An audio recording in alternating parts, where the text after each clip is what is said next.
ಈಗ ಸರ್ ನಮಸ್ಕಾರ. ನೀವು ನೋಡ್ತಿದ್ರೆ ವಿರಾಟ್ ಸಹಿತನ ವಿಷಯ ಬಂದು ಸೊ ನೀವೆಲ್ಲ ನೋಡಿರ್ಬೋದು ಜಿ ಕನ್ನಡದಲ್ಲಿ ಲಾಸ್ಟ್ ವಿಡಿಯೋದಲ್ಲಿ ನಿಮ್ಗೆ ಹೇಳಿದ್ದೆ ಸರಿಗಮಪ ಬಗ್ಗೆ. ಸೊ ಈ ವಿಡಿಯೋದಲ್ಲೂ ಸಹ ಸರಿಗಮಪ ಬಗ್ಗೆನೇ ಹೇಳ್ತೀನಿ. ಅದಕ್ಕಿಂತ ಮುಂಚೆ ಚಾನಲ್ನ ಸಬ್ಸ್ಕ್ರೈಬ್ ಮಾಡ್ಕೊಳ್ಳಿ, ಇದೇ ಥರ ಅಪ್ಡೇಟ್ ಕೊಡ್ತಾನೆ ಇರ್ತೀನಿ. ಸೊ ಇವತ್ತಿನ ವಿಷಯ ಏನಪ್ಪ ಅಂದರೆ ಬಾಲು ಅಣ್ಣ ಅವರು ಈ ವಾರ ಏನೆಲ್ಲ ಮಾಡ್ತಾರೆ ಸ್ಯಾಟರ್ಡೆ ಸಂಡೇ ಎಪಿಸೋಡಲ್ಲಿ ಜಿ ಕನ್ನಡದಲ್ಲಿ ಒಂದು ಪ್ರೊಮೋ ಬಿಟ್ಟಿದ್ದಾರೆ. ಸೊ ಪ್ರೊಮೋನ ನೋಡ್ಕೊಬರೋಣ ಬನ್ನಿ, ಅದ್ರ ಜೊತೆ ಮಾತಾಡ್ತೀನಿ. ನೀವೆಲ್ಲ ನೋಡ್ತಾ ಇರ್ಬೋದು ಇಲ್ಲಿ ಬಾಲು ಅಣ್ಣ ಅವರ ಫ್ಯಾನ್ಸ್ಗಳು ಕ್ರೇಜಿಯಾಗಿ ಡ್ಯಾನ್ಸ್ ಮಾಡ್ತಾ ಇದ್ದಾರೆ ಮತ್ತು ಅವ್ರಿಗೋಸ್ಕರ ಏನೇನೋ ಉಡುಗೊರೆ ಸಹ ತಂದಿದ್ದಾರೆ, ನೀವು ಮುಂದೆ ನೋಡ್ಬೋದು. ಸೊ ಇಲ್ಲಿ ಬಾಲು ಅಣ್ಣ ಅವರ ಫ್ಯಾನ್ಸ್ಗೋಸ್ಕರ ಹಾಡು ಸಹ ಹಾಡ್ತಾರೆ, ನೀವೆಲ್ಲ ನೋಡ್ತಾ ಇರ್ಬೋದು. ಇಲ್ಲಿ ಉಡುಗೊರೆ ಕೊಡ್ತಾ ಇದ್ದಾರೆ, ನೀವೆಲ್ಲ ನೋಡಿರ್ಬೋದು. ಇಲ್ಲಿ ನೋಡಿ, ಇಲ್ಲಿ ಸಹ ಹಾಡು ಸಹ ಹೇಳ್ತಾ ಇದ್ದಾರೆ ಬಾಲು ಅಣ್ಣ ಅವರು, ನೋಡ್ತಾ ಇರ್ಬೋದು.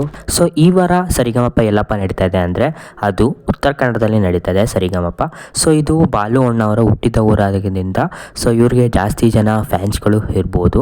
ಸೊ ಅದಕ್ಕಾಗಿ ತುಂಬ ಜನ ಫ್ಯಾನ್ಸ್ಗಳೆಲ್ಲ ಬಂದು ನೋಡ್ತಾ ಇದ್ದಾರೆ ಉತ್ತರ ಕನ್ನಡದಲ್ಲಿ, ಮತ್ತು ಸ್ವಲ್ಪ ಜನ ಗಿಫ್ಟು ಸಹ ಕೊಡ್ತಾ ಇದ್ದಾರೆ, ನೀವು ಇಲ್ಲಿ ನೋಡ್ತಾ ಇರ್ಬೋದು, ಡಿಸ್ಪ್ಲೇ ಮಾಡಿದ್ದೀನಿ ನಾನು.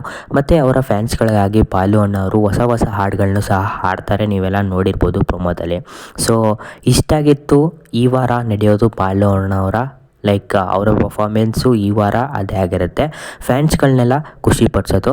ಸೊ ನಿಮಗೆ ಪ್ರೊಮೋದಲ್ಲಿ ನೋಡಿರ್ಬೋದು, ಪ್ರೊಮೋ ಆಗಿದೆ ಅಂತ ಕಮೆಂಟ್ ಮಾಡಿ. ದಯವಿಟ್ಟು ಚಾನಲ್ ಸಬ್ಸ್ಕ್ರೈಬ್ ಮಾಡ್ಕೊಳ್ಳಿ, ಇದೇ ಥರ ಅಪ್ಡೇಟ್ ಕೊಡ್ತಾನೆ ಇರ್ತೀನಿ. ನೀವೆಲ್ಲ ವಿಡಿಯೋ ನೋಡ್ತೀರಾ ಆದರೆ ಯಾರು ಸಬ್ಸ್ಕ್ರೈಬ್ ಮಾಡ್ಕೊಳ್ಳೋ, ದಯವಿಟ್ಟು ಸಬ್ಸ್ಕ್ರೈಬ್ ಮಾಡ್ಕೊಳ್ಳಿ. 500 ಸಬ್ಸ್ಕ್ರೈಬರ್ಸ್ಗೆ ಇನ್ನು ಕೆಲವೇ ಸಬ್ಸ್ಕ್ರೈಬರ್ಸ್ ಬೇಕು, ಸಬ್ಸ್ಕ್ರೈಬ್ ಮಾಡ್ಕೊಳ್ಳಿ.